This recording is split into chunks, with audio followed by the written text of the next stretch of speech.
Park, Texas live. It's Timberwolf Night in America. This is the Vype Live network, and tonight more non-stop honking of the Cedar Park football horn. I'm the V of the T, voice of the Timberwolves, Brad Cohen. It's our 7th show of the season, 114th show overall since we began doing this from my living room back in 2012. We are live from Santa Catarina Mexican Restaurant on Cypress Creek Road, a few hundred yards west of Old 183. We'll be here until 9 o'clock. Come on over and join us. With me once again tonight, the king of Laces Out, the former whiteout, a member of our 2010 district title team and regional finalist. He once made a weeping willow laugh. In museums, he is allowed to touch the art. Lifetime Timberwolf Josh Willer. Thank you so much, Brad. It feels so good to be back talking Timberwolf football, especially after a nice victory like that. And we got the wideouts in the building tonight, the yayas, the deep threats, the guys that like to stretch it deep. So it's going to be fun to reminisce with the boys tonight. Excited to have the receivers here, and just excited to talk Cedar Park football. And Josh Cargile is our quality assurance agent again tonight, closely and diligently monitoring the broadcast from the super secret, high-tech, low-maintenance, ultra-modern, technically advanced, stealthily cloaked pinnacle of internet communications technology, the Vype Studios, making sure we don't sound like a glass chandelier crashing to your tile entryway. With us tonight, the Cedar Park receivers and their coaches, Jarvis Johnson and Mike Cockrell. We'll be having a fun conversation with all of them, starting at about the top of the hour. This year's Booster Club sponsors, Toyota Cedar Park, HEB, Rudy's Barbecue, Mungia Real Estate, Army and Moving, our touchdown sponsor, TJ Lewis Real Estate, Alzer's Barbecue, Wofford Bank, and this here Santa Catarina Mexican Restaurant. Here's what's on the menu for tonight's show. Josh first with the state of the program. A review of the Anderson game, that'll be fun. Then a look at other scores of interest, including other 11 5A teams. We'll take a trip through the wonderful world of Willard. Then at the top of the hour, we'll bring on the receivers. I'll present my first rant of the season. Then we'll play a fun trivia game with the guys. And in closing, a preview of our next foe, the Leander Lions. And now here's Josh with our State of the Program update. The all-time record for Cedar Park football is now 205-74, and that's 131 games over 500. They are now 107-32 in district games. They are now 108-46 away from home, and 79-32 as a visitor in the opponent's stadium. Cedar Park has still never lost to in an AISD stadium, a 5-0 record, and they lead the all-time series with Anderson now 2-0. The Timberwolves have now won 45 of their last 47 district games dating back to 2014. Goodness gracious. Well, it's always good to get the state of the program update, and here's some of the stuff that describes the program and how good it has become. Thanks, Josh. All right, a quick trivia question out of the gate, Josh. You mentioned that Cedar Park has never lost in an AISD stadium. 5-0 record at Nelson Field, House Park, Burger Center. Have the Timberwolves ever lost to an AISD team? And what's the record? God. We haven't lost to any of them. I'm going to say 0. We've never lost to an AISD team. That's correct. What's the record? How many wins? Ooh. We've played LBJ a couple times. We've played McCallum a couple times. Reagan. God, let's say like others too. Let's go 11-0. That's really close. 12-0. Oh! 6-0 in the regular season, 6-0 in the playoffs. We often face them in the first round of the playoffs. God, we mopped the floor against LBJ my senior year at the Gap. What was it? 70 to 20. 20? Oh. That was beautiful. Running clock. Yeah, much of the second half, all of the fourth quarter was a running clock, or you guys would have hit 100. Yeah. All right, a review of the Anderson game.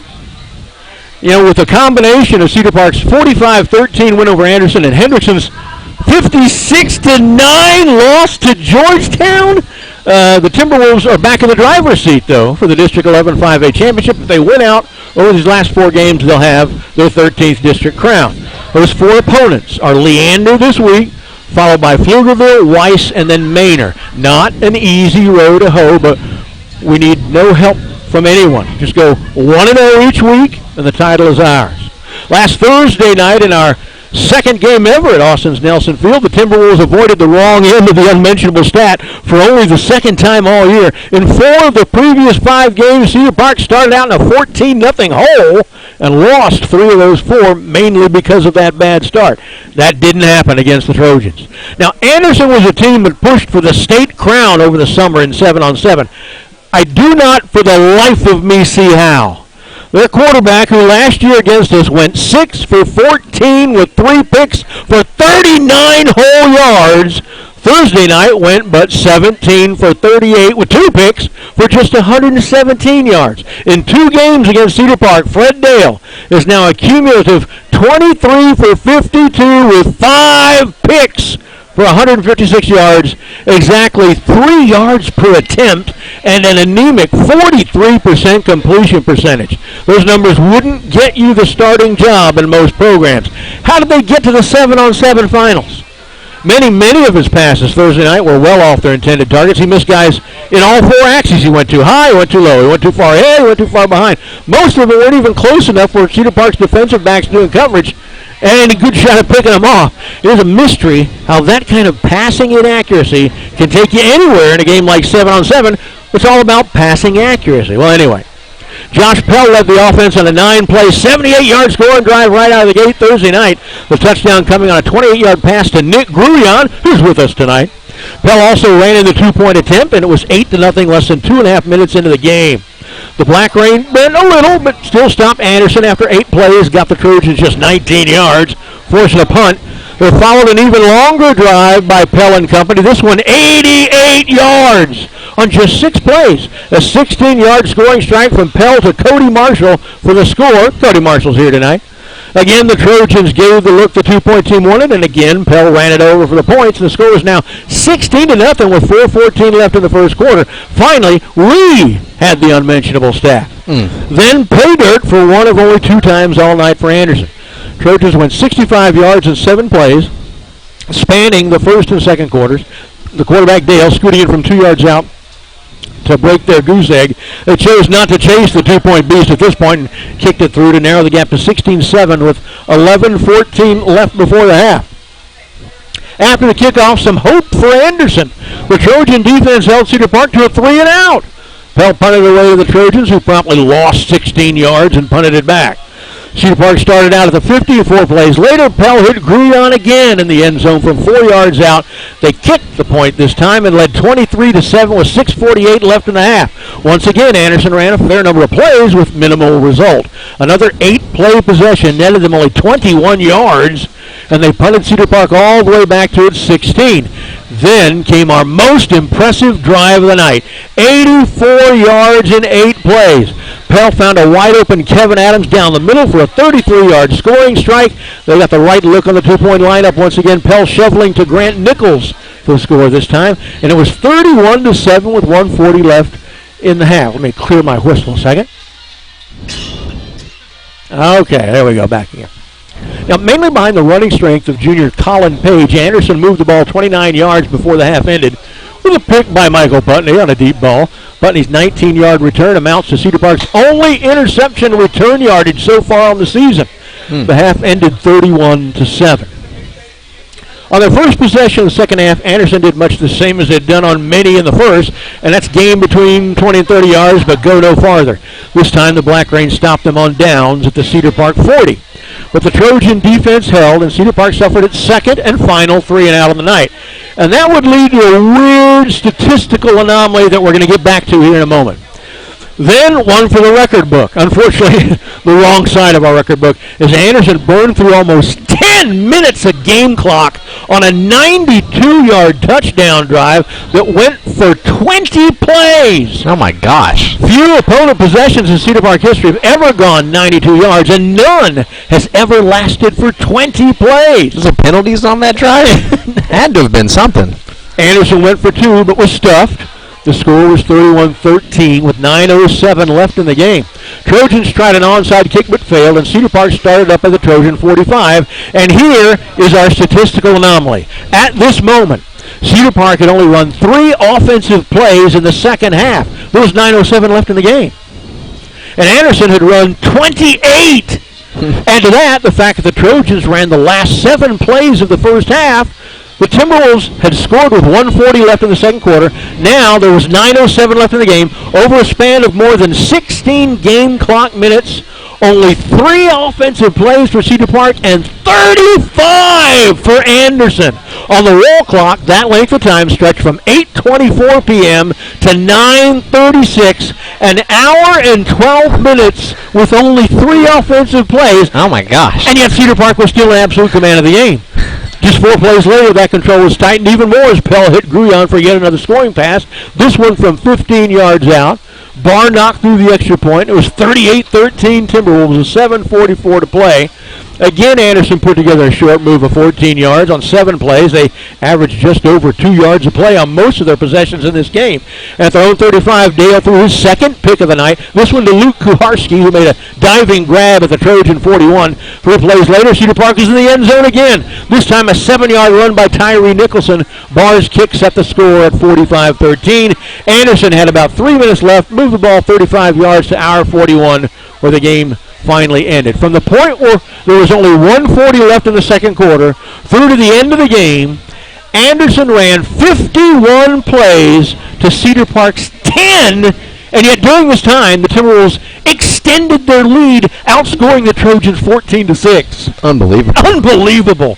And as previously noted, the win, coupled with the Hendrickson loss to Georgetown, means that Cedar Park needs no help. Win the final 4 games of the regular season. They take the program's 13th district crown in 22 UIL district seasons, and they're 8th in the last 10. I think it was just exciting to see the Cedar Park offense get off to a good and fast start, starting 14-0 in the last, 4 games? Yeah, 4 of the last 5 now, 14-0. Yeah, we can't start slow, and just I feel like finding our identity again by just making big plays, getting it out to these receivers. A lot of these guys were on that state championship team last year, and I know that's their identity, is quickly getting the ball out. Pell is a very accurate quarterback. He's really good too, and won awards throughout the summer as well. So you can definitely trust Pell to get back there, especially with a good clean pocket.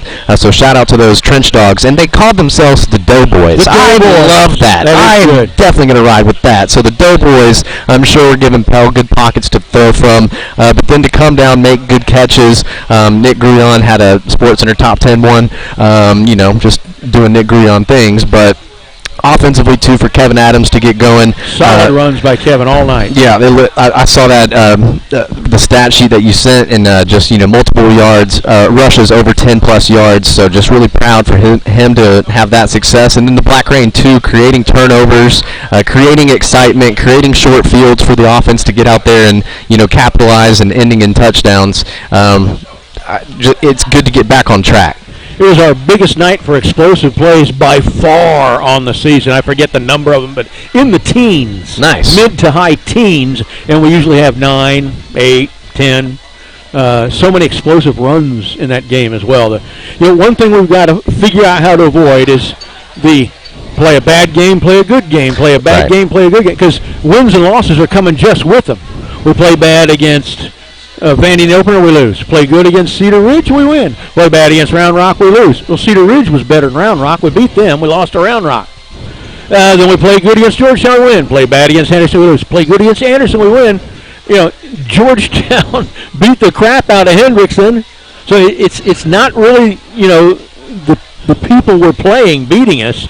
We're finding ways to snatch defeat from the jaws of victory. We got to go this week and put our first win streak of the season together and have 2 in a row and go to 4-3 and 3-1. Absolutely. You got to be consistent, and right now I think that, getting that last game under everybody's belt definitely brings a new wave of confidence, but, just got to put that one behind and focus on this week. It's a huge game against Leander, crosstown showdown. I mean, that's an old rivalry that goes way, way back, and just excited to have that one on the schedule, and you cannot overlook anybody. Now, here are the stats, the official stats from that last game. First downs, we were out first down. Well, they ran so many more plays. 23-18 on first downs. Rushing, 18 for Cedar Park for 117 yards. A very good state championship team type, 6.5 yards per carry average. We'll take that every single time. Oh, yeah, that's a win. Anderson, 29 for 162, just 4.15 yards per carry. Nearly all of that ground yardage by the very good Colin Page. We'll have to deal with him again next year, just a junior. Through the air, how about these numbers? A career passing night for Josh Pell. 14 for 19, no picks. 5 touchdowns, personal record for that. Personal record for completion percentage. For 250 yards, 73.68 completion percentage, 13.16 yards per attempt. Better than most of Ryder Hernandez's games through his career. Yeah, that was a really good performance by Pell, and the completion percentage, 73.68, that's outstanding. Just love him hitting multiple receivers, too. Didn't outgain them by a whole heck of a lot since they did have the ball so long. 367 to 279. But, it's total plays on the game. I'm looking up there. Let's see, add that together quick. They ran 77 plays. Wow. We ran 37. God. They ran 40 more plays than us, and we outgained them by 90 yards. That is one of the fastest film sessions for the offense. Yeah. In history. Yeah. Score by quarter, Cedar Park in the first 16-0, in the second 15-7. Nobody scored in the third, and we outscored them 14-6 in the fourth to get to 45-13. Here are the individual rushing numbers. Kevin Adams led 8 carries for 71 yards, 8.9 average for Kevin. That's beautiful. Oh, beautiful. Yeah. Feels so good to see him get that. Josh Pell, not a lot of runs, and most of them were designed. I think it was only one scramble. 4 carries, 24 yards, a 6.0 average. Lethal. Tyree Nicholson, only 2 for 9, but one of them was a 7-yard touchdown. Very nice. Excuse me. Cody Marshall got 3 carries for 9 yards. Max Powell, up from the JV, his first varsity carry, went for 4 yards on. So good for Max. Pell, again, we talked about his passing numbers. The touchdown passes, 5 of them were 28, 16, 4, 32, and 15 yards. 3 of those were to Nick Gruyon. We'll talk to him about those, who had 5 total catches. 60% of them were touchdowns for 71 yards, a 14.2 average, and the touchdowns were from 28, 4, and 15 yards out. Houston Molinaro is back. We've been talking about missing him and how he can just manage to move the ball. He's a small-looking guy, but wiry, makes people miss, has great speed and moves. 1 catch, and it went for 30 yards. Love it. Love to have that back. Kevin Adams, 2 catches for 35 yards, one of them a 33-yard touchdown. Joseph Edwards, 3 for 23, so a 7.7 average for Joseph. Cody Marshall, 3 for 91, a 30.3 average, and a 16-yard touchdown catch. And another 54-yard catch. Didn't score on this one, though. No, that stat sheet is looking very similar to Cedar Park games in the past. So that was, I'm sure, a fun one for you guys up in the booth. Oh, insane that you only got 10 plays there, towards the end of the game. I know. But still, nonetheless, that's exciting to see Cedar Park, take advantage from outside of the red zone too. Not just putting together long drives. We need those big explosive plays to spark some, momentum on our side, and then also those complete drives that you were mentioning. Those 2 that went over 80+ yards and 6 plays and 8 plays. Just excited. That felt good. Yeah, that feels awesome. That was a great complete game. So here are some observations this week while updating the school record book. Josh Pell has now moved up to number 19 on our all-time total offense list. He's only played 6 games. Just behind Gunnar Absek, just ahead of Thomas Middleton. Hey, there you go. Pell's 5 touchdown passes have been surpassed only 3 times in school history. 6 by Ryder versus Pflugerville last year, 6 by Max Section versus Cedar Creek in 2017, and 7 by Hernandez versus Corpus Christi Veterans Memorial in the playoffs last year. Pell, listen to this one, Josh. Pell was involved in 11 scoring plays, a new school record, 5 touchdown passes, 2 two-point conversion runs, 1 two-point conversion pass, and he held on 3 extra point kicks. The previous school record was 10, set in the 70-20 win over LBJ and held by 2 guys, Granger McCullough and Josh Willard. God. Had a school record. Records are meant to be broken, man. That's all I could tip my cap. That's all I could say to that. With his yardage from this game, Pell moves up into the top 10 at 10th on the Cedar Park all-time list of career passing yardage with 1,397. He is on pace to move up to 6th in 3 more games. The 54-yard completion to Cody Marshall was the second 54-yard pass between Pell and Marshall in the last 3 games. The first one won the Georgetown game. Electric. Oh, my gosh. The 73.7, let me say that again. The 73.7 completion percentage for Pell, he was 14 for 19, was the 20th most accurate passing night ever for any quarterback at Cedar Park. Anderson's defense seems to bring that out on our quarterbacks. Ryder Hernandez last year against them went 18 for 20 at 90%, and that was the program's 4th best ever. Soft. Boy. Kevin Adams is now 11th on the all-time rushing list with 1,362 and can move into the top 10 passing Hunter Dixon with his first 5 yards in our next game Friday night against Leander. Hunter Dixon, that's an all-namer. Nick Gruyon passes 500 yards receiving on the season, now with 506 after just 6 games. This moves him up from 22nd best single season to 16th just in this one game, tying Davis Fiala's 2014 total, which he achieved in 16 games. Plenty of football left. I hope we get to play 16 games again. Yeah, me too. This was the 154th time in Cedar Park history, 278 games, that the Timberwolves have allowed less than 20 points in a game. Cedar Park is 144-10 in games when allowing less than 20 points. So mathematically, if we allow less than 20 points in a game, we've got a 93.5% chance of winning that game. We'll take those odds any day, Boom. I'll take these too. This was the 139th time a Cedar Park team has scored 28 points or more in a game. That's 50% of all games they've ever played. Cedar Park's record in such games, 136-3. So mathematically, if we score 28 points or more in a game, we've got a 97.8% chance of winning that game. God, that we just got to get to that point. Just got to get there. Less than 20 and score more than 28. Of course, you do both those same times, 100% chance of a win. Love it.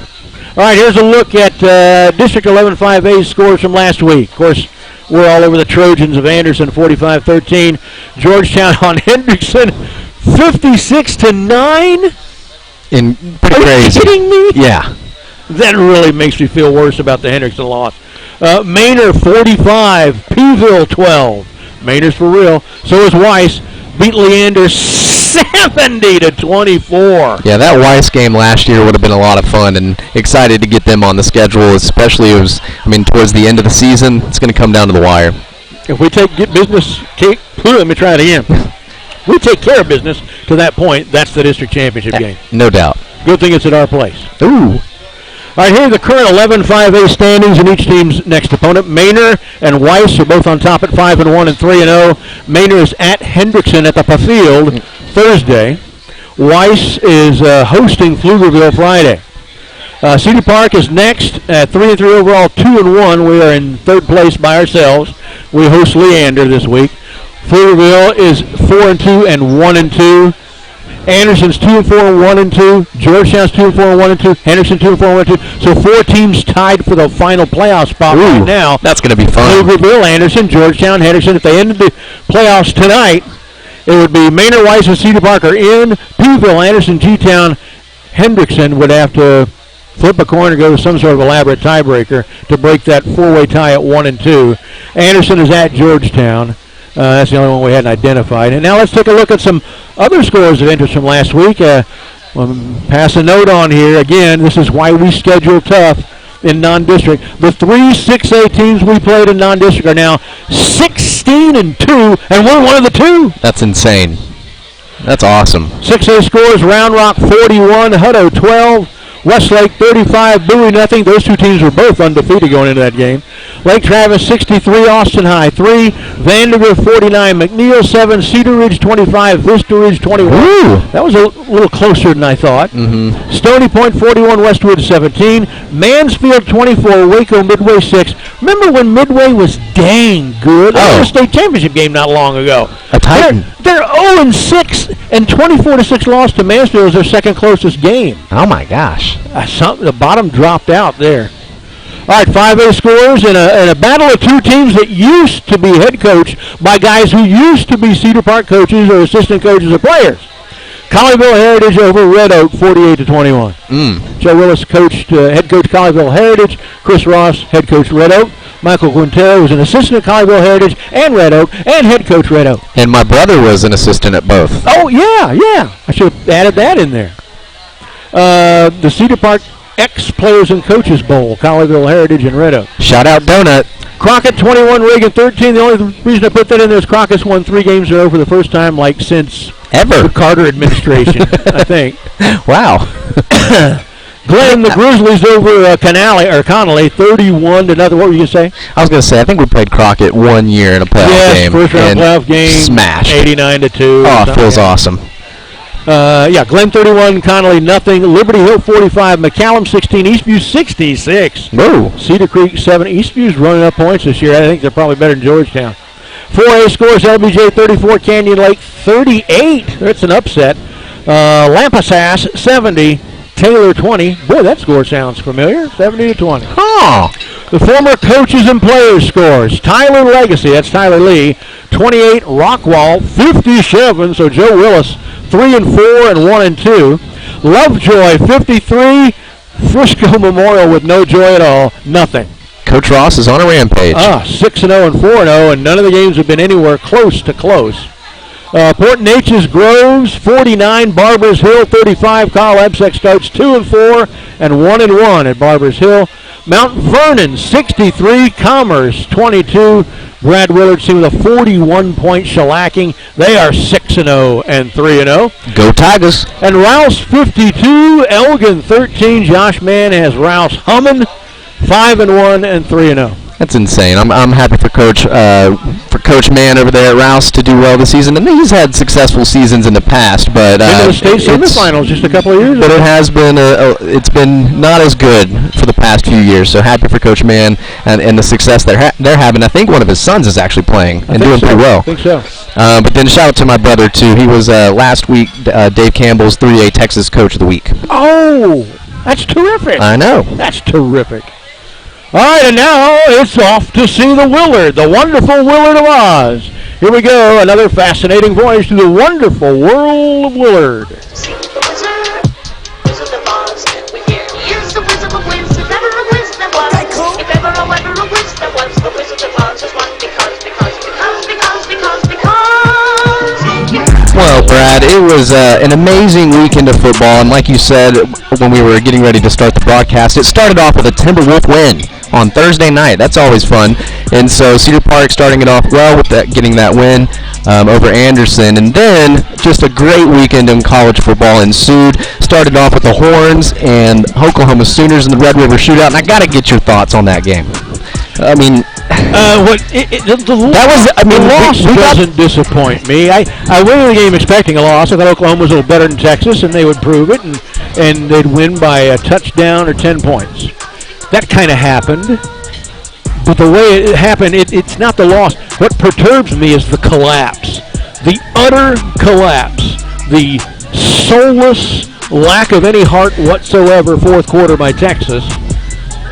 That's what bothers me. Yeah, they just rolled over and took it. And it was interesting when Lincoln Riley decided to pull Spencer Rattler out. That was the luckiest thing that happened to Oklahoma. Yeah. I almost said Cedar Park. But Texas had Spencer Rattler so rattled and had the game plan so well tuned to stuff the offense that he was leading that they pulled him. If they'd kept him in, Cedar Park, he did it again. Texas wins by 42 points. But they had no game plan for that other guy who was surprisingly good and led his team back. I don't even think he was surprisingly good. He was running for his life, throwing off his back foot and coming down with amazing catches, but Oklahoma made the plays late and they did. Wins the Golden Hat. Is it the Golden Hat? Yeah. But then the next games were great as well. But the last game of the night, A&M and Alabama, that was one for the ages. Another surprise. Jimbo Fisher finally getting his first win over Nick Saban. It was just electric to see, and I'm sure College Station was a rockin'. Yeah, in fact, A&M's been fined by the SEC for the students rushing the field, which is illegal in the SEC. It's a $100,000 fine or whatever. Plus, there's probably more administration action because I know the Corps and those guys rush at you with sabers drawn if you have the temerity to enter their sanctified field at the end of a game. Yeah. I don't know. I'm going to let it slide. They take down number 1 Alabama. Let them have fun. And Alabama's got a tough one this week going on the road to play Mississippi State. So Mike Leach might, take something from that last game, and because Alabama's defense was all out of sorts. Yeah. They had a good game plan, the Yankees did. And then Sunday was just a tragedy. crazy. My Carolina Panthers, coming off of a really exciting game against the Dallas Cowboys 2 weeks ago, had the Philadelphia Eagles at home, was thinking we were going to be able to run up the score. Darnold was going to go off, and that just did not happen. We lost to the Eagles at home, dropped 2 in a row. The Cowboys had a cakewalk, so I was happy. I know, and that game against the Giants was crazy. Saquon Barkley going out because of rolling his ankle off of that Dallas Cowboy player. Their quarterback smashing his head. Oh, that's how you win a locker room. But the best part about the best thing that you can do is be available. Yeah. That was not the smartest play for Daniel Jones. Yeah. But my Panthers now, the next 4 games, their opponents are 7-13 overall, so we've got an opportunity to maybe go on a streak. Yeah. The Vikings, the Giants, our first divisional game against the Falcons, and then the Patriots, and then we play the Cardinals, and they're the last undefeated team. Number 1 offense in the league. Absolutely, and they're electric. Kyler Murray is so fun to watch. And then finally, for my stupid is or stupid does, it was an amazing missed call, and I don't like to call their fellow broadcasters out because we all make mistakes. It's okay, but this was one that you really just can't look over, and it's called the Stantonian single. The pitch to Stanton. There goes. Deep left. It is high. It is far. That is gone out of the ballpark. A Stantonian home run. Now, what did I do wrong? What did I see wrong? So, he called a single a home run. It hit right at the top of the monster, and it bounced down, and I guess the broadcaster just took his eyes off of the play, but there's no pass. You were in the building. Like, you can't miss that one. And just his, the way he catches himself, that was just amazing. Now, what did I do wrong? What did I see wrong? Well, I don't know what you saw, but I can tell you it's pretty stupid. Stupid or something. Almost stupid is as stupid does. Yeah, I do Cedar Park baseball, and I borrow home run calls from some announcers that I like, and one of them that I borrow is Harry Carey. And last year in the playoffs, one of our guys hit one that went towards the left field fence, and it bounced off the top of the fence and came back in. And so it's going, and I said, it could be, it might be, it ain't. All right, we're going to take a short break. When we return, our guests, the receivers and their coaches. Stick around. You're listening to Timberwolf Night in America live from Santa Catarina right here on the Vype Live Network. Experience the difference at Toyota of Cedar Park, one of the Austin area's newest automobile dealerships. Their new vehicle department will always stock the newest Toyota models you need. The pre-owned vehicles they choose must each pass a rigorous inspection and be in tip-top shape before they make it to their lot or website for you to see. And if you're looking for budget-friendly Toyota certified used vehicles, they've got you covered. And you can rest easy knowing that the best new cars make the best used cars. That's Toyota of Cedar Park at ToyotaofCedarPark.com. You know the Alzer family. They've been involved in Cedar Park sports for years, just as Alzer's Barbecue has been involved in Cedar Park cuisine for years. It's one-of-a-kind, authentic Texas barbecue. Brisket, turkey, chicken, lamb, terrific sides and sauces. It's sheer succulence. That's Alzer's Barbecue, next to the Shell Station on 1431, just east of Lakeline. Open Friday through Sunday, every weekend. A premier real estate brokerage in Central Texas, Mungia Real Estate's innovative buy-sell process results in their listings selling faster than the Austin average. Their attention to clients sets Mungia apart from other brokerages, with creative marketing strategies, savvy negotiation skills, and a commitment to hard work and excellent customer service. Whether it's residential, single-family, multifamily, condos, commercial, or vacant land, Mungia Real Estate knows the Austin market and connects buyers with sellers every day. And they do it with professionalism. Mungia Real Estate at 512-922-4267 or mungiarealestate.com. That's MUNGIA.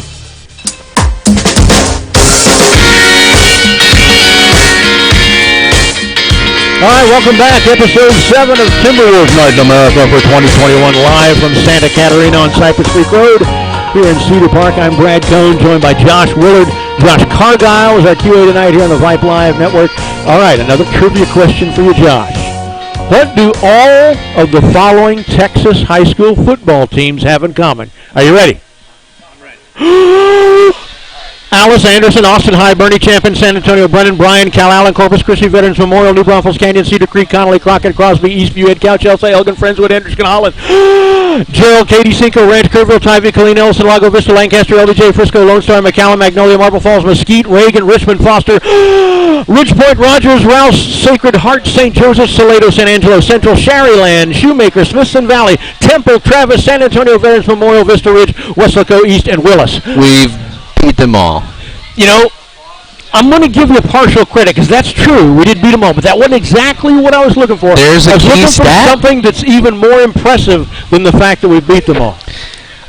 Can you figure out what that might be? Let's see. Is it, winning convincingly? Is it a 21-point margin? No. What you got? None of them have ever beaten Cedar Park. Oh, nice. Remember all those names in there. The cumulative record for the Timberwolves against these 49 schools is 108-0. Wow. Now, there are some historical state powerhouses on this list. Cal Allen, Mesquite, Reagan, Temple all have state championship trophies in their case. Friendswood. Perennial deep playoff teams like San Antonio Brennan, New Braunfels Canyon, Crosby, Friendswood, Kerrville Tyvee, Lancaster, LBJ, Frisco, Lone Star, Richmond, Foster, Ridge Point, San Angelo Central, Smithson Valley, and none of them have ever beaten Cedar Park. Huh. That's one of the most impressive statistical questions I ever dug up, I think, about our program. It's impressive. All right, now our special guests tonight, the receivers and their coaches, two of them here tonight, Jarvis Johnson and Mike Cockrell. We're going to talk to the coaches first. We're going to talk to Mike first. The reliably entertaining Mike Cockrell, Oh, wow. I might add. I appreciate it. Mike, the first time I heard you get up and talk in front of anybody was the football banquet. Oh, wow, When yes. you got up and you just went, man, it was like an HBO special for 10 minutes while you talked about your players. Really, really good. So, Appreciate it. are you naturally funny, or did you just click that night? That night it clicked. No, I actually hate talking in front of people. So, and I think Well, I you kept mentioned saying that whole I time. did. Yeah. I don't know. I guess that was my night. I don't know. Well, you're talking in front of a lot of people right now. We got people from all over the I'm country. starting to get dry mouth now and get nervous. Mike, how many years now have you been coaching? So this is my 6th year now. Sixth year, yeah. Does it seem like it's been that long? Doesn't to me. Yes, and more. Yes, and more? Yeah, absolutely. Now, you've had a lot of fun, though. I have, for sure. 6 years, does that go back starting at the state championship team or the next year? That was the next year. The next year. Next year, yes, sir. Yes, sir. Now, you've moved around a little. You haven't always been a receivers coach, right? No, I've been actually a secondaries coach, a safeties coach until I got here at Cedar Park and made that transition to offense. And so for the fans who don't know, tell them hometown, your high school, where you went to college, where you coached Okay, yeah, before. so I was actually born in Austin. I went to high school at Holland, Texas, which is east of Rogers. And They're on our list of teams east of that Salado, did it. sorry. Yeah, right. I went to college at Tarleton, and then I got my first job at Merkel, Texas, west of Abilene. Oh, yeah. Whoa. Been through there. Yeah. Stopped and got gas there once. Yeah, the one gas station in That's town. one. Yeah, for sure. Yeah. And then I moved down here just to be closer to home. I was at Lago for a year. And then I got the call from Carl asking if I wanted to be at Cedar Park, and I couldn't turn that down. So I wonder how he found you. Connections, and then my best buddy, Bo Barksdale, he works here. I've known him for 15 years, so we wound up working out. When did you get the passion for football, and did you have people in your life that were pretty vital in helping that? Yeah, it's actually funny you say that, because my first time on the show, I told you that my father-in-law was actually my high school football coach. So, and then I wanted to marry him. Yeah, I married his daughter. It was a big deal, but very big impact on my life, for sure. If you'll start me, I'll marry your daughter.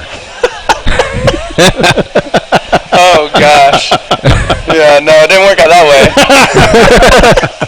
But very impact on my life, just kind of, I believe maybe it's man who I am today, when it comes to coaching, just being tough on kids, but knowing that if you're tough on kids, it shows that you care for them and love them at the same time, and, Now, for the first several years, you had a pretty standard look, and then this. I know. Talk about this, and does it have a name like Higginbotham or something? Oh my gosh, no. Honestly, so it started last year at the playoffs. We dyed our hair, and I grew it out for some time. And when it was all said and done, I contemplated on getting it cut, but my daughter, who's She liked it. she loves it. She loves it. She was pulling my hair down, and I was like, you know what? I'll let it grow up for a little longer, and it's gone to this point now. Or I think I had someone braid it the other day for the game, so I mean, it was, whatever. I like it. So It's fun. All right. Keep it, yeah. Good job, Mike Cockrell. We're going to have him pass the mic now Yep. to a new coach on the staff, Jarvis.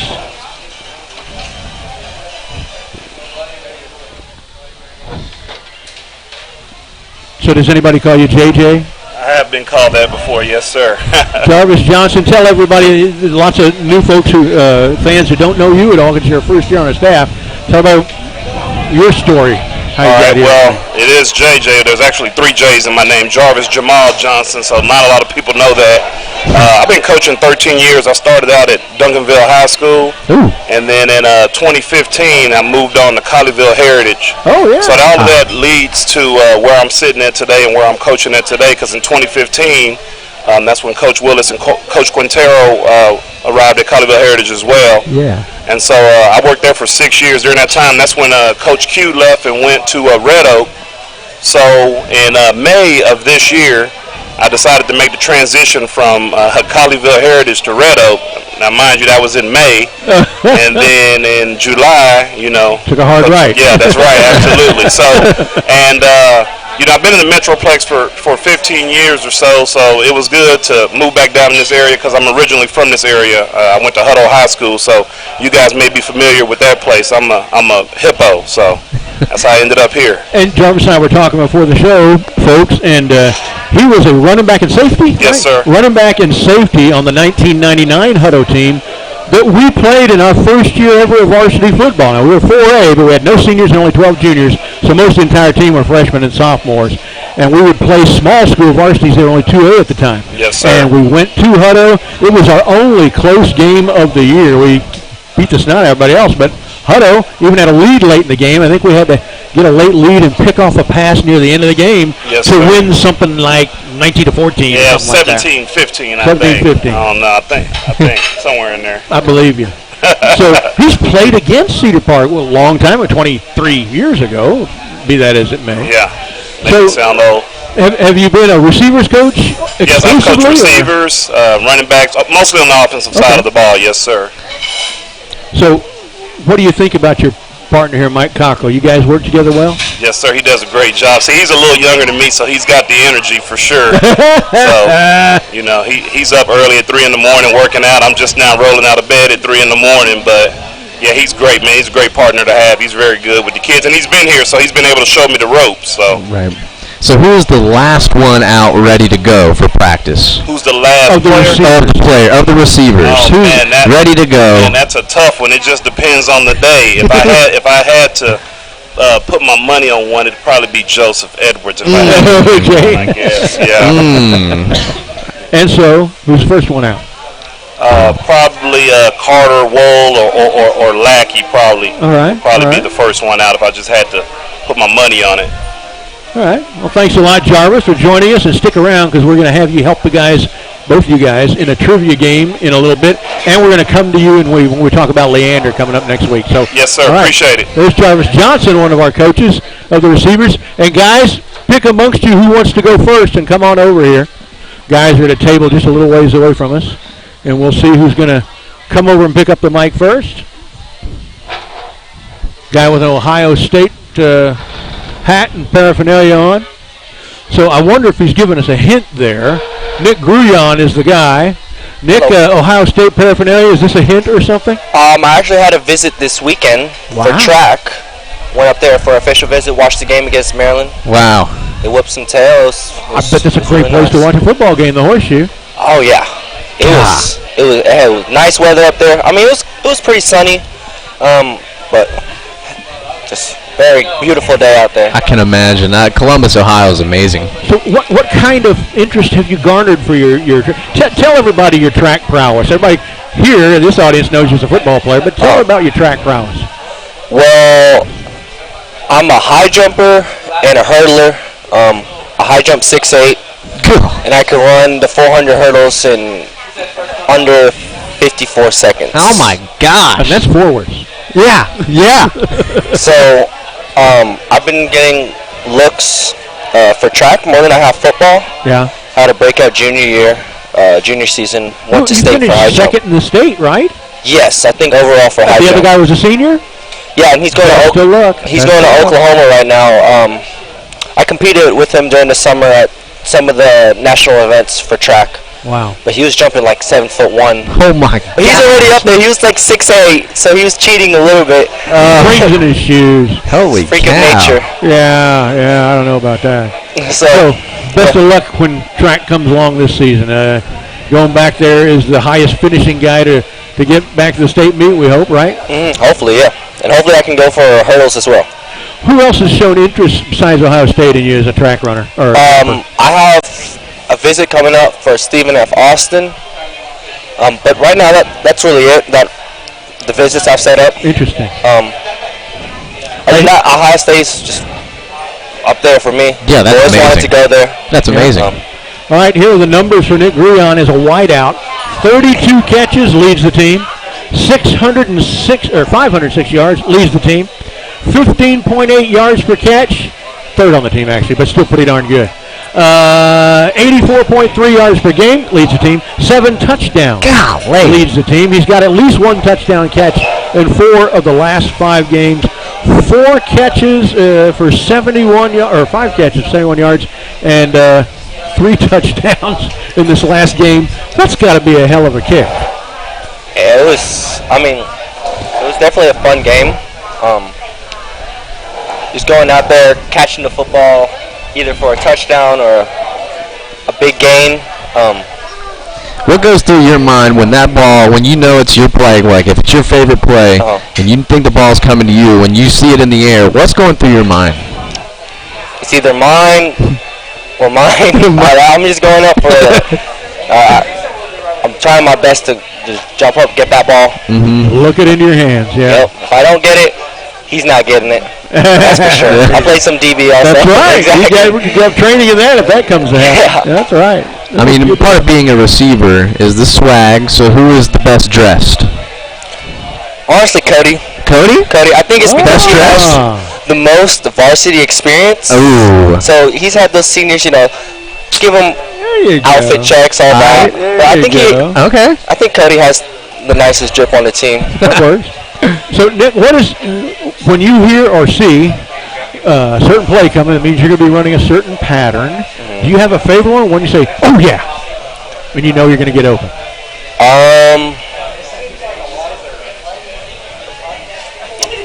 We have, kind of this option that we have. Just basically just win. Get open. The route. Just win the route. And Make the defender roll. He'll find me, yeah. It's just we got a lot of work and practice, so we know just based off how the corners lined up, where the safety is, to just win. Right. So you get there and you win. Well, you're doing a great job. Never been a wideout at all until your senior year, and you're one of the top receivers in Central Texas. We're glad to have you doing this for us right now. And favorite moment as a Timberwolf right now? Oh, Georgetown, last play of the game. That was unbelievable. So it was a move. On the road. On the road. So that one goes to Cody, kind of from the right side on a post. Where were you lined up? Were you on the other side? I was on their side. On their side. And they had 3 people on me. Good. So I was like, That was the whole game. The whole game you had put 3 my people arm on. up, just Your touchdown where you were dragging across the goal line and you had all 3 defenders on your hip. Yeah. That was insane. Yeah, we noticed they were, because of all that double and triple teaming, they only threw to you about 4 times that whole game. You were able to catch 2 of them. I think 55 yards and a touchdown. And, no wonder they were putting people all over you. All right, thanks, Nick. Nick Gruyon, track runner and jumper and hurdler extraordinaire and wide receiver and DB extraordinaire. Thanks a lot for joining us the second time. He was here when the running backs were here and got on for a little while. Next up, send the next guy over. Red Rover. Who wants to come on over? Ooh. Cody's coming. Best dressed. Or Weapon X. Weapon X. Another guy who started out as a defensive back and has switched to offense, and well, we're glad he's done that. In fact, he was on the show a few weeks ago when the DBs were on the show. So this is Cody Marshall's second appearance on Timberwolf Night of America. Welcome back. Thank you. I'm glad to be back. Glad to have you here. Cody's numbers this year. 15 catches, 268 yards. 17.9 yards per catch leads the team. 44.7 yards a game, second on the team. 3 touchdowns, second on the team. He's caught 4 for 112 against Georgetown and the game-winning catch. What was that play called?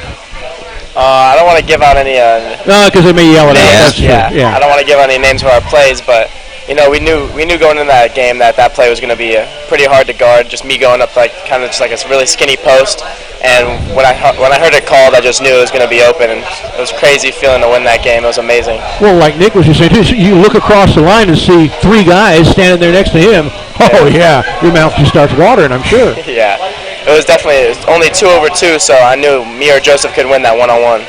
We had a walk-off touchdown pass many years ago. Literally, there was 2 seconds left on a stop clock from 65 yards away in a tie game. Against Fruitvale? Yeah, and threw a 65-yard pass and run as the gun went off to win the game walking off. Crazy. And I talked to that guy afterwards. He caught the pass with about 30 yards to go. And I said, so you've caught it. You haven't dropped it. I'm sure you're thinking on the way in, please God, don't let me drop this ball. I'm sure you're thinking, once you caught it, it's in there, and you're not going to drop it. What's your next thought? And he said, I was starting to cramp. I was praying to God not to let me cramp up. He says, and with 10 yards to go, I did, and I just pained it out anyway, and I fell down in the end zone, with cramps.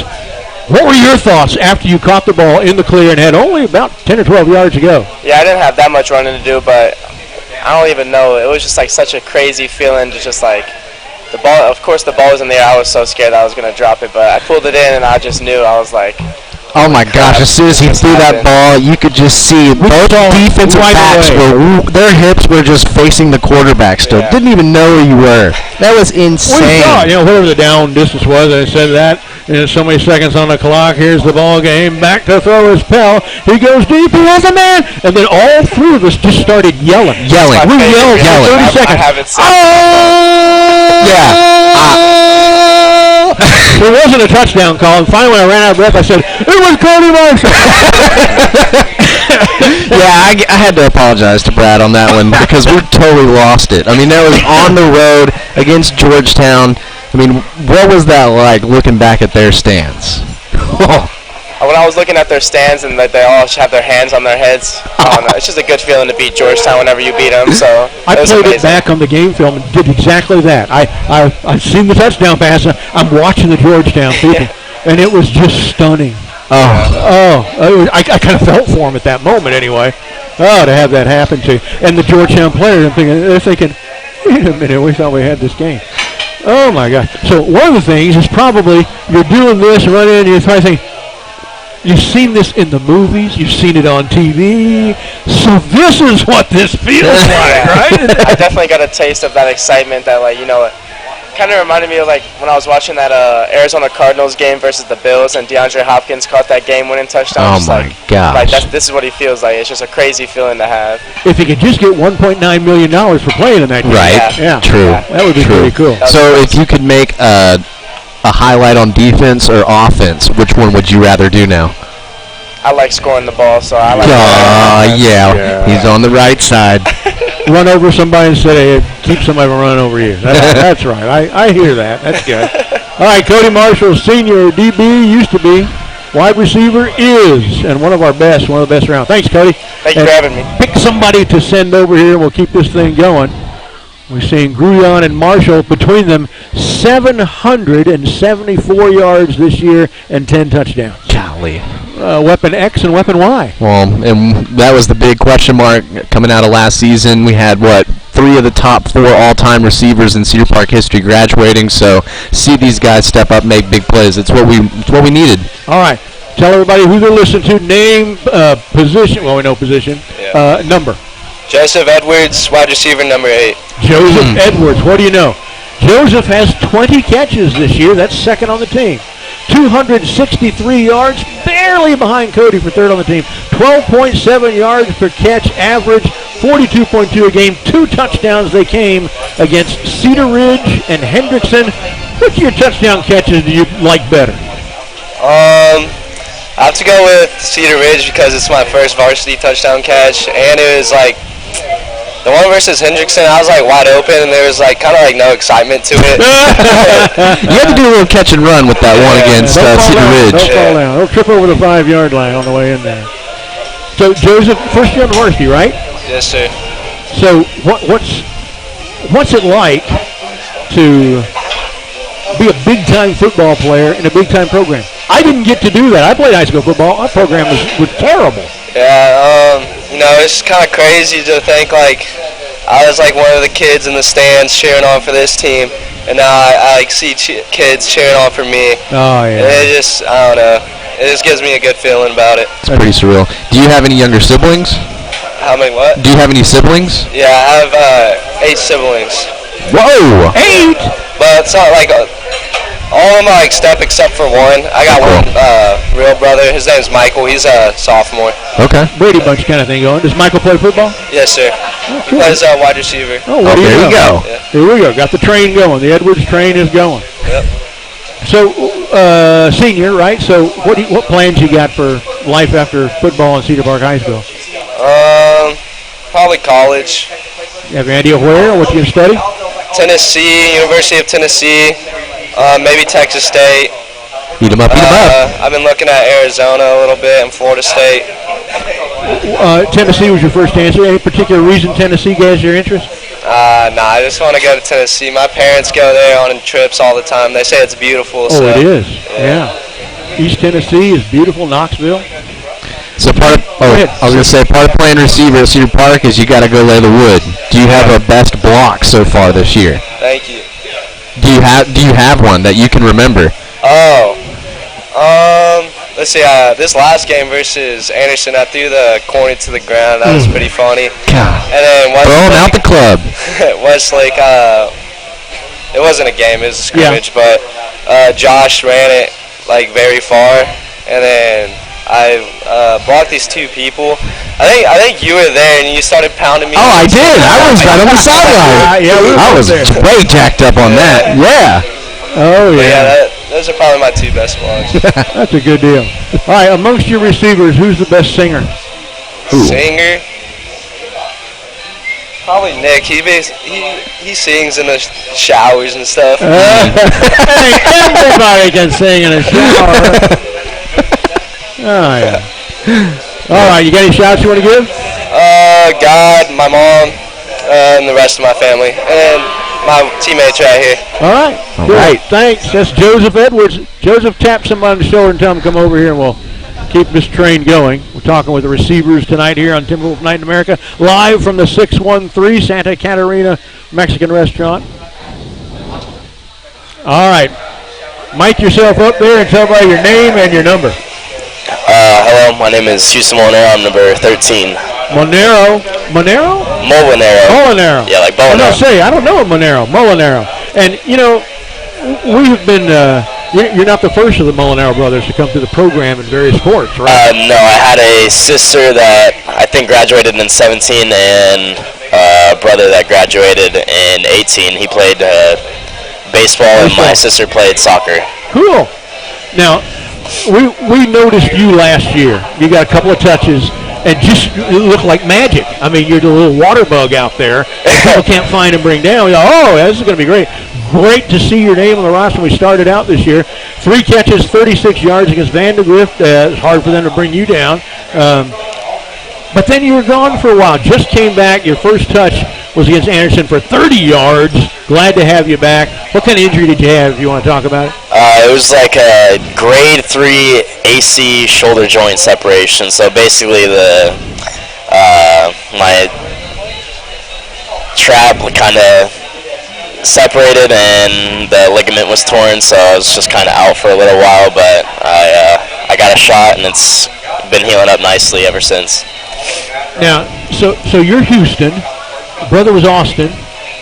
Jackson. Oh, Jackson. Okay, yeah. I was remembering wrong. I was thinking about Texas town names going there, but never mind. Yeah, he was a catcher for for Paddock. For Paddock? Oh, very cool. That's right. Boy, he can tell a lot of people some stories, can't he? Yeah, he definitely can. Because he was training Paddock. Paddock had never been a pitcher until that year. Yep. He was saying, no, you got to. Yeah. Now the guy's starting for San Diego Padres, millionaire.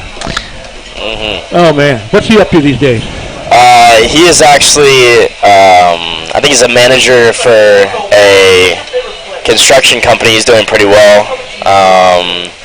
And he also does like some baseball stuff on the side with me to help me out. And yeah, he's also a new dad, so. Oh, nice. Good. So you're a new uncle. I am a new uncle, yes sir.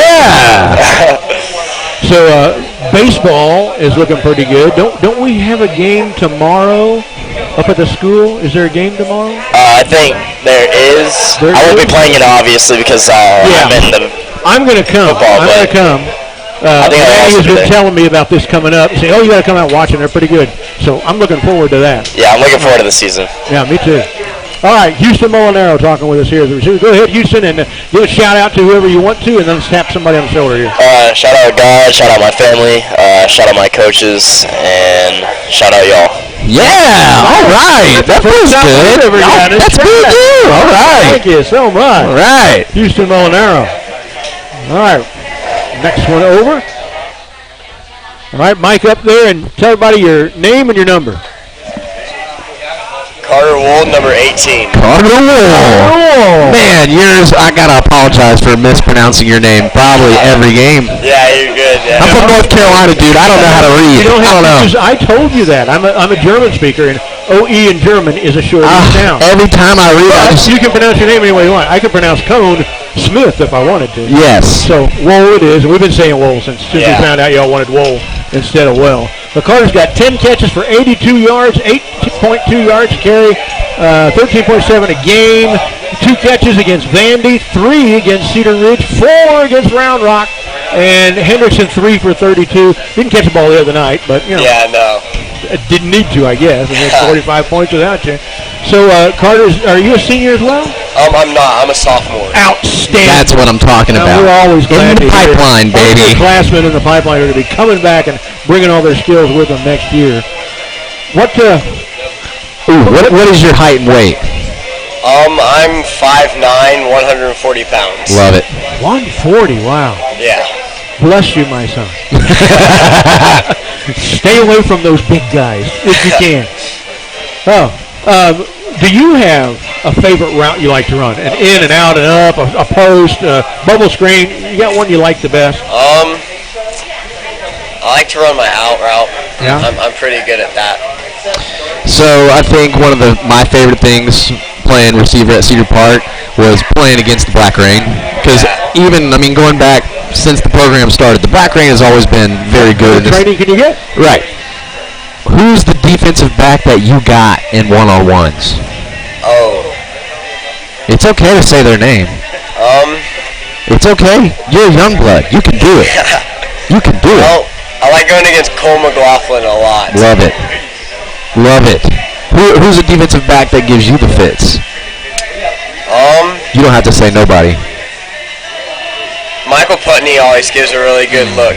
Yeah, he does. That's awesome. So, amongst the receivers, who would you say is the best liar? Ooh. That's a good one. Dang. Let me think about this. Probably Joseph Edwards. Joseph Edwards was Love it. One. All right. Love it. So Joseph would say no, he isn't, but he'd be lying, right? Yeah. All right. So you got a long ways to go before you got to worry about life after high school. But have you starting to make any plans, or? Not really. Kind of just going with the flow right now. My man. What's your favorite class academically in school? Probably history. History? Who teaches history? Coach Cockrell. I knew it! Yeah! He looked over there before he said it.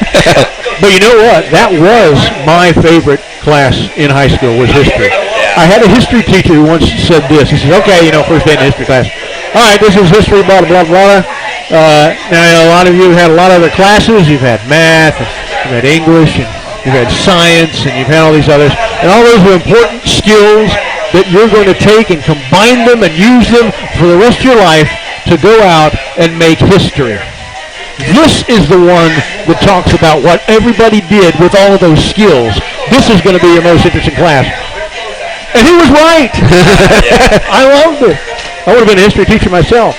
But, nah, I don't. Went and did something else. All right, you got any shout-outs you want to give? Just shout out to my mom and dad. All right, good job. All right. Thank you. Here we go. That was Carter Well. Carter Wool. Well, see, Carter did it Wool. again. Did it again. And now, all right, who we got now? We got Mike yourself up there and give us name and number so everybody knows who they're listening to. Eli Lackey. Class of 2023, number 21. All right, number 21. Eli, are you a junior, senior, sophomore? I'm a junior. Junior. All right, another one coming back. Now, they haven't thrown you a lot, only a catch for 9 yards against Vandy. Tell us about that play. I got in the game, and it was our second play. I just did a little out and caught the ball on 2 defenders, and then I just put my head down and started running. You know, still more catches in history than I ever logged at Cedar Park. Just going to throw that out there. I'm telling you, though, we ran the ball like 80 times a game, all right? We threw it maybe twice, and Dylan Cox got all those. We had a really good quarterback his senior year. We played 14 games. He only had 4 100-yard passing games. That's how little they threw.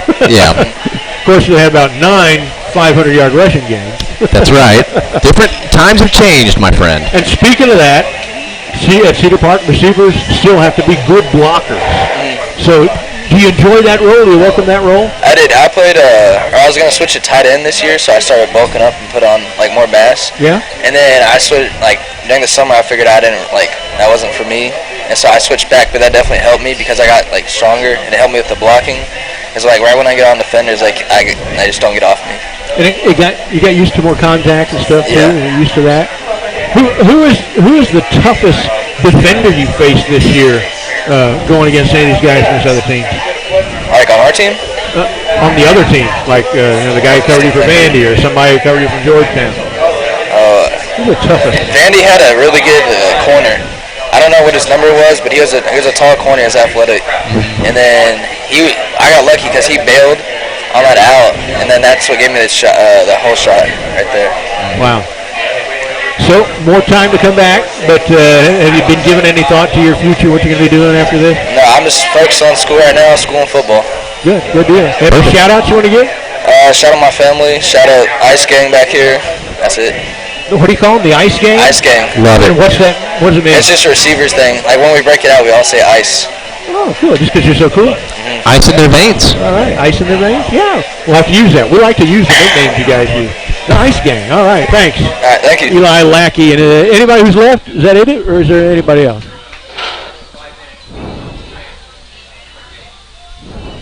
All righty. All right. I think you're the final one, right? Identify, name, and number. David Duplanche, number 14. David Duplanche. Yes, I think sir. I've been saying Plantier. Depends on which side of the family it is. What do you want? I want to use what you want. Duplanche. Duplanche. So, what class are you? My sophomore. Sophomore? I love that we've got That's what I'm saying. coming back. You're a pretty speedy player, too. Do you do track or any other sports? Yes, track. You track? What event? It doesn't matter. Doesn't matter! I love it. So, how good are you at the shot put? Now, of all the guys, who's the best dancer? Ooh. And it could be you. It's me. Be honest. There it is. It's you. We won't make you bust a move right here or anything like that. What is your pregame ritual? Everybody, and receivers especially, kind of have ways that they kind of maybe like to get off on their own and think about certain things or certain playlists in their earbuds. What is your pregame routine? I just sit in silence. Just as soon as In the locker room. Pray before the game. Yeah. So do you have a favorite professional player that you try to model your game after? Is there somebody that you kind of looked up to as you've been playing football? I really just, I like to look at certain clips of different techniques off the line, moving the defender, and I try to apply that in practice. Do you have any favorite receivers in the game right now in the NFL? Definitely Tyreek Hill. God, Oh, yeah. that guy's amazing. Yeah. Do you have a favorite route that you like to run, an in or an out or deep or a cross or a post or a... Post. You like the post? Post. Anything across field. And which side? Do you like to catch it over here, or do you like to catch it on the right side? Honestly, it doesn't matter. Doesn't matter? Good. I like his answers. David, I think we're going to see a lot of you as you're maturing and growing and get more playing time for Cedar Park. Glad you're with us. Yes, sir. Thanks. You got any shout-outs to give everybody before we move on? Hey, shout out Weapon X. Shout out Putney. Keep me on my toes during practice. All right. Shout out Coach Johnson. Always getting on me during practice. All right. All right. Thanks a lot. Yes, sir. Duplanche. And those are our receivers. We're running a little long, so we're not going to go to the break. That's fine. We're at episode 7 of Timberwolf Night in America, live from Santa Catarina. I'm Brad Cohn. He's Josh Willard, Josh Cargyle, our QA tonight here on the Vype Network. We're bringing you all this stuff from right here in the heart of the 613. Been talking with our guests, Cedar Park receivers and their coaches. And I've got a rant tonight. You ready? Let's do it. All right, here goes my rant. Now, Craig couldn't hear because the speaker wasn't working tonight. He left at the first break. He went home to tune in so he could hear the guys talk and to hear this rant. So, Craig, here it comes. Now, one of the more incredible grievances lodged within the last decade or so is the effort to change the names of sports teams and school mascots where these mascots are seen as offensive.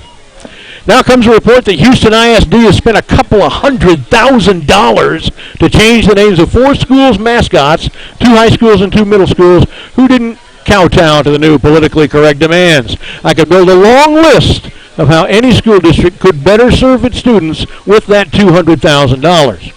That same report started pointing its nose at Austin's, or Round Rock's, Westwood High School, the Warriors, trying to stir up the issue here locally and get people to start pressuring Round Rock ISD, which was quoted in the report as saying something that was clearly the equivalent of, "We're not paying any attention to such unimportant matters at this time." But you know what's going to happen. A few squeaky wheels are going to keep pushing this until somebody in authority tires of the whining and caves in. So I'm forced to go down this road and provide the required corrective insight.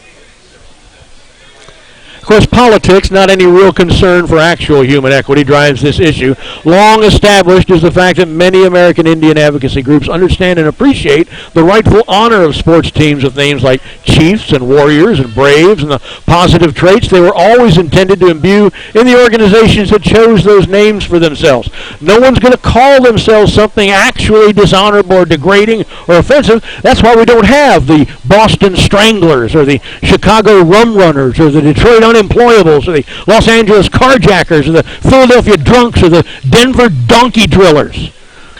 On the other hand, we do have the Fighting Irish. So where's the huge groundswell, the terrific uprush, the unignorable onslaught and righteous might of Irish American advocacy groups who think it's really, really important to force Notre Dame to change? Nowhere. You cannot roll over for any group of people crying about such unimportant things with such unjustified and exaggerated mock concern. In all of life's endeavors, you do the right thing, and if someone doesn't like that, you instruct them in why they're wrong, and if they cannot comprehend that and keep whining, you ignore their opinion. That's just the way it is. And of course, these names in question are not offensive. Now, if someone named their team the Honolulu Greasy Japs, well, yeah, that's offensive. Obviously would have been intended as such. But what if they named it the Honolulu Samurai? That's a reference to the same basic group of people. Clearly, though, it pulls upon the determination, the bravery, the strength of that aspect of Japanese culture as positive traits team management wants to associate with their organization. But again, no one's out there naming their teams with truly offensive and seedy names because the name they pick for themselves is a reflection on their own organization. You're not going to name your local community improvement association the Liars and Cheaters Society. No Polish amputees are out there being offended because the Cincinnati peg-legged Polacks do not exist. It's not like the Cleveland Baseball Club is the Cleveland Scalpers. It's not like Kansas City's NFL team is the Kansas City Wagon Train Ambushers. Similarly, we don't have the Florida State Well Poisoners, the Arkansas State Horse Thieves, the Westwood Prairie Child Kidnappers, or the Washington Village Pillagers. The Aggies are actually a great positive example of this.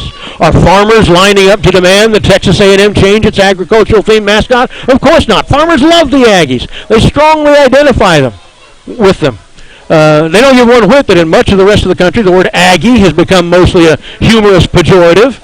A&M and farmers alike see nothing but all their own positive traits in the name. Hard work, dedication to a long and arduous task, a certain down-home mobility, and much more. So in reality, any American Indian claiming to be offended by the Kansas City Chiefs is reading negative traits into that term himself. His dissatisfaction with the name speaks far more about his own views of himself and his culture than it does Kansas City management's views or those of anyone else. I can guarantee you there's not one soul out there stopping and thinking bad thoughts about American Indians every time they see or hear the name Atlanta Braves. It's highly likely they're thinking bad thoughts about Ted Turner, though. A few weeks back, my good friend Tommy Bloom told me that his favorite Brad Cohn quote actually came in handy during a recent argument with a daughter, in which, of course, she was wrong once again. It went like this. Honey, eventually you're going to say one of only two things. Dad, you were right all along, and I'm glad I listened, or Dad, you were right all along, and I wish I'd listened. Those are the only options. Well, here's another Cohnism that rings particularly true in this mascot issue. Taking offense when none is offered is stealing. To show how irrational this issue has gotten, let's turn it around and see if it makes any sense. So I will claim, for the sake of Norwegian Americans everywhere, even though I'm not one myself, that the Minnesota Vikings name is offensive and should be immediately changed. For that matter, the Lago Vista Vikings has to go too, simply because I said so, on behalf of Scandinavian people who actually think it's pretty cool that there are Viking sports teams out there and who for the most part wouldn't support my whine and would really rather I shut up about it. After all, the team isn't named anything that would actually offend Norwegians like the Minnesota Blonde Satans of the Sea. Would that effort hold any logic, make any sense? Not be shot to pieces with anyone with an IQ higher than their own age? Well, of course not. But that's exactly what we've got going on here with these crying constituency groups. And it would be interesting to place a camera in front of Dr. Joseph Eagle, the guy KXAN talked to about Westwood, and record his reaction the first time he hears about my crusade to eradicate all Vikings mascots. We all know what he'd do. He'd look genuinely puzzled and then correctly wonder what the hell we're talking about, since clearly there's no reason any sensible Norwegian American or any plain old regular Norwegian could ever rightfully claim to be offended by the existence of the Minnesota or Lago Vista Vikings. And Dr. Eagle wouldn't even get it that we're sending up, satirizing his pushing of exactly the same ridiculous point of view. Dennis Prager once said that the quality and value of a movement or any group of people can be judged by what bothers it and what doesn't bother it. And if you find yourselves among people who spend any time at all worrying about the names of sports teams and school mascots, instead of the current massive inflation, invasion of illegal immigrants, huge violent crime spike, insoluble national debt, the growing supply chain crisis, the soul-crushing dishonor of abandoning our own citizens and allies in the Middle East, and the drop in our nation's worldwide education rating from number 1 to number 23, then you need to get away from those people right now and reset your priorities. End of rant.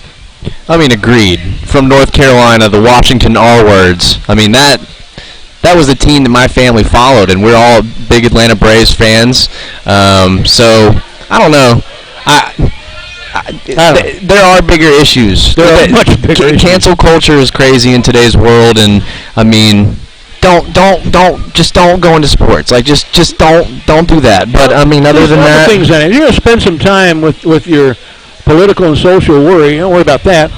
Worry about how we may not have enough groceries at Christmas time. Right. You know, worry about that. Or any one other number of things that are more important on that list than the name of football teams and Scots. All right. It's time to play our game. It's called By Any Other Name. Okay, guys, we're split up. We're going to go right down the middle right there. So just split over, and we're going to have 4 on one team and 3 on the other. You coaches choose which team you want to help. Each coach is going to be on one of these 2 teams. Mike, who are you going to be? Choose which one we are. We have Team Cockrell and Team Johnson.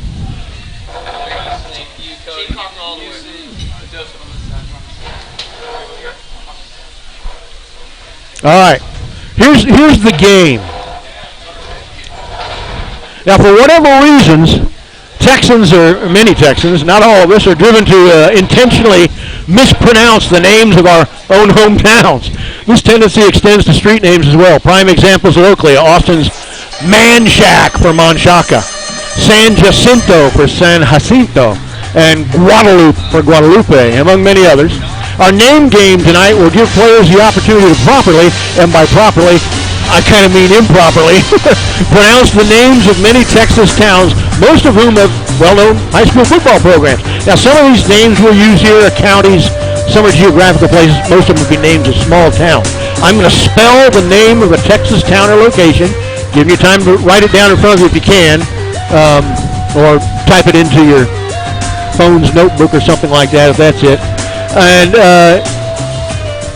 then you can say to me that word as its residents wish it to be said. The first word out of your mouth after we've confirmed the spelling of the word will be what's judged as your response. You can whisper with each other, but when you talk into the microphone, that first offering is what we're going to be doing. I mean, I'm from North Carolina. It's Appalachian State. Don't leave this place saying Appalachian.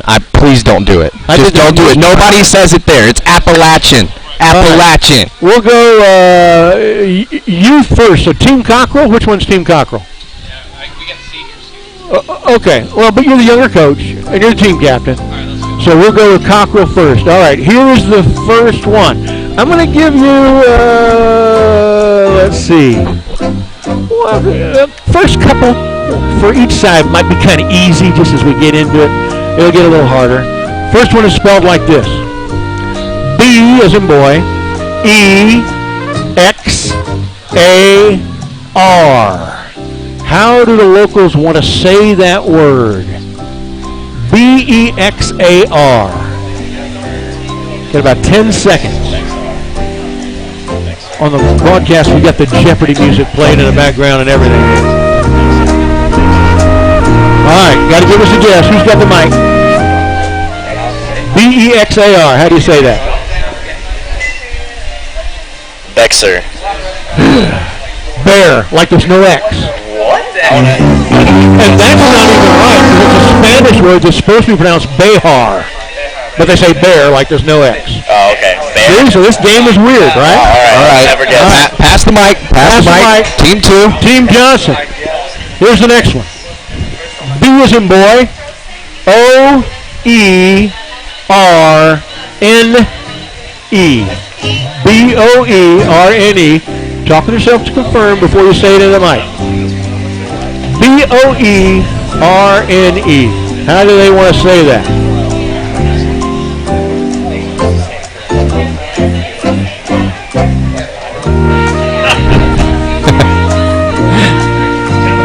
5 more seconds. Yeah, David. Borm. How do you say it? Borm. Bernie. Boy, we knew that. Bernie. Bernie champion. Yeah, that's what I was saying. All right. You might need to write it out on your phone or type it out so you can see what you're doing. Okay, next one. This is a long one. P is in Papa. E. D is in dog. E. R. N as in not. A. L. E. S. P-E-D-E-R-N-A-L-E-S. How do you say that, or how do the locals want to say that?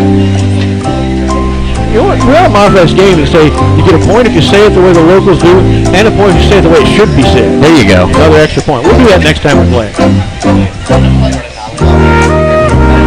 Okay, how do you say it? Pedernales. That's right, Pedernales. Hey! 1 point for Team Cockrell. That's all there is to They lead 1-0. Whoop! All right, next one for Team Johnson. Where is it? Where are we? Okay. Hey, 50 up down is gonna lose it. Here we go. Ooh. Here we go. P is in Papa. O-T-H. P-O-T-H. How do you say that one? Little town. It's not as easy as it looks. I spent 7 or 8 years as the voice at the Irwin Center during the basketball state tournaments in high school. And this team, to little town, sent their team there, and the first 3 or 4 times I said their name, I botched it. And I was rudely corrected by some of their fans. P-O-T-H. Poth. Poth is correct. Oh! And pop. So, 1-1. All right, give the microphone back, Team Cockrell, and we'll move on to the next one. Greenville. Greenville.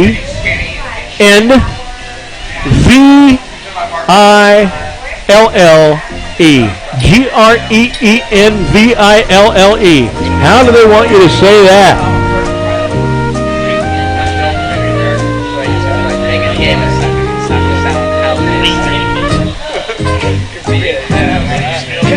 A lot of deliberation going with Coach Cockrell's team. What do you got? Greenville. Yeah, it looks like Greenville, so obviously can't be that. That's just too obvious. What they want you to do is say it like Green VL, like no vowels. Greenville. Greenville. Like Louisville, Kentucky. They don't say Louisville, they say Louisville. Greenville. It's just full, like VL. A really weird one. All right, this one is a tough one. It is so tough, I'm going to give you 2 points if you get it right. I'll find one for you. Okay. All right, write it down. Here it comes. This is one that I had to ask somebody at the Irwin Center, too, to not screw it up. WITHARL.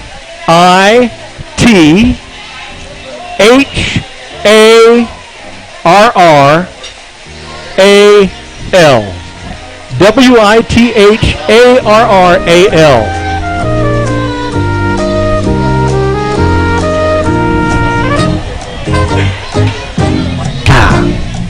For basketball, you had to come across basketball, yeah. Oh man.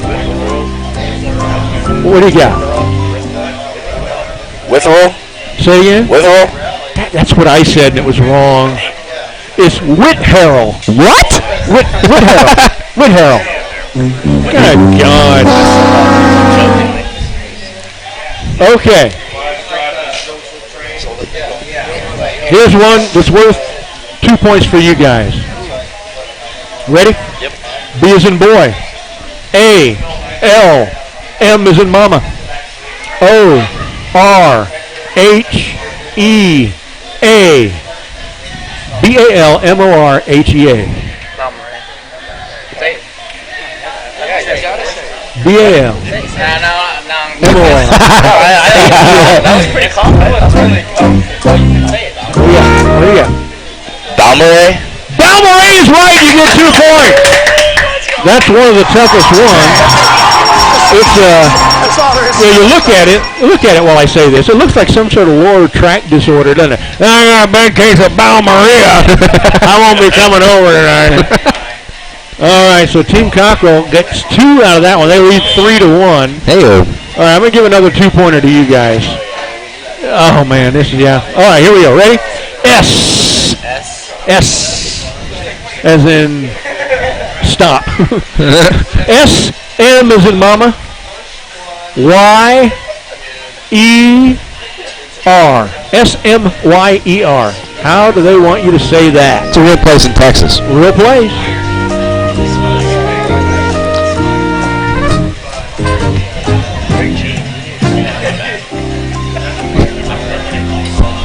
Any guesses?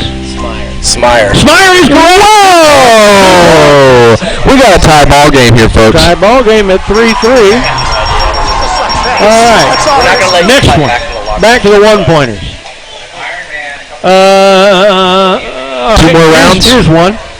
Spelled the same way as the capital of, is it Bolivia? B as in boy. O-G-A-T-A. B-O-G-A-T-A. How do they want you to say it in Texas?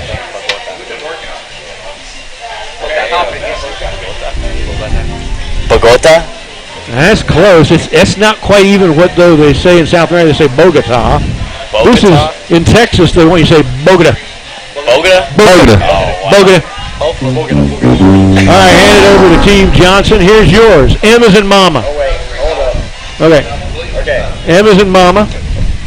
E-X-I-A. Oh, a great one. M-E-X-I-A.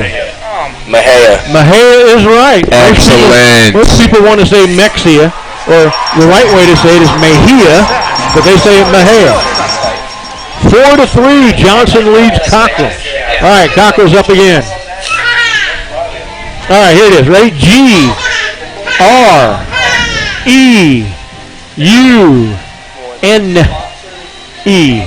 G-R-U, excuse me, G-R-E-U-N-E.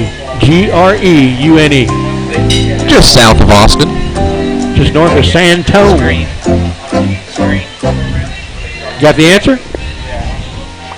Green. Green is correct. Green is correct. Ice Gang. This is another one of those which is incorrect. It's a German word, and you should be saying that Groine. So I don't think they want to name it Groin. Yeah. Wait, are we all tied up? We're all tied up at 4. 2 more rounds? 2 more rounds. Hand the mic over here. Ready? Yep. R-E-F,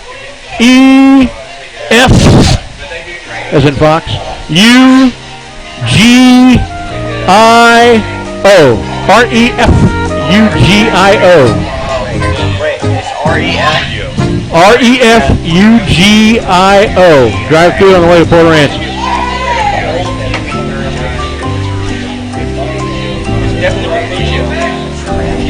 Referio. Wait, say it again?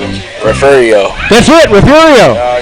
Everybody stumbles over the G normally. You guys, this is the best anybody's ever done at this game, how you guys are doing. Yeah, y'all are guessing great. Okay. No, they're like, I knew. All right. We have to get this one wrong. Let's see.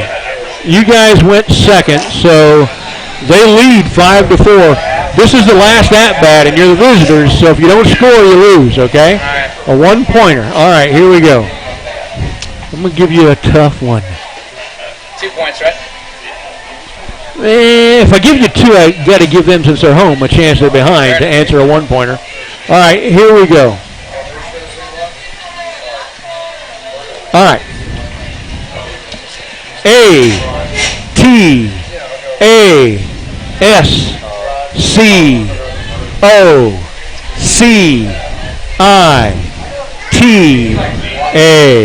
A-T-A-S-C-O-C-I-T-A. How do they want you to say that?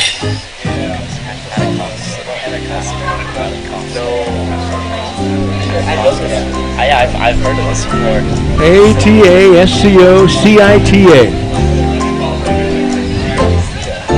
To stay alive, what is your guess?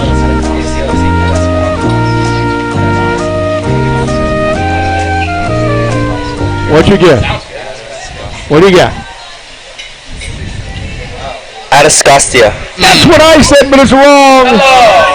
It's a Tascasita, and Team Johnson wins 5-4. But the 5-4 total of 9 points is far and away the most anybody who's ever played this game has ever gotten right. You're all winners. You did a great job. That was outstanding. We didn't shake it. Oh, yeah, there was 50 up-downs on the line. Yeah, that's true. All right, preview of Leander. As usual, we're going to cede a lot of this to our coaches here in a minute after I give some background. Not much history between Cedar Park and Leander. Only about a fifth of a century.